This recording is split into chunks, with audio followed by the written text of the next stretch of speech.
तरणखोप येथे डिझेल माफियांचा पर्दाफाश. जवळपास 2.25 कोटी रुपयांचा अनधिकृत डिझेल जप्त.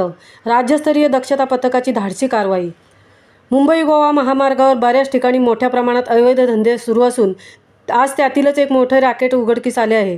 रायगड जिल्ह्यातील पेण तालुक्यातील तरणखोप हद्दीत पुरवठा विभागाच्या राज्यस्तरीय दक्षता पथकाने मोठी कारवाई केली असून डिझेल माफियांचा पर्दाफाश केला असून या कारवाईत 10 डिझेलचे अनधिकृत टँकर जप्त करून जवळपास 2.25 कोटी रुपयांचा मुद्देमाल जप्त करण्यात यश प्राप्त झाले आहे.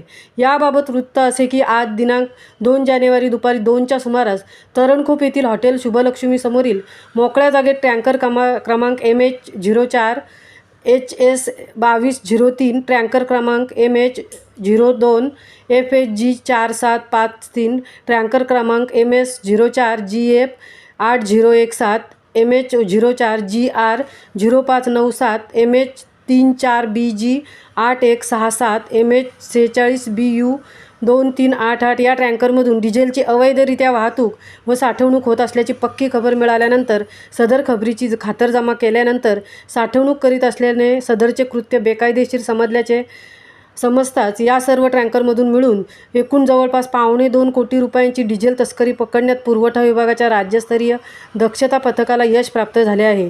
यामध्ये आरोपींना पोलिसांनी ताब्यात घेतले असून त्यांच्यावर पेण पोलीस ठाण्यात भारतीय दंडसंहिता 1860 420 अत्यावश्यक वस्तू अधिनियम 1055 378 पुरवठा नियमन व वितरण व गैरव्यवहार प्रतिबंध 2 अन्वये गुन्हा रजिस्टर नंबर 2/2024 नुसार गुन्हा दाखल करण्यात आला आहे.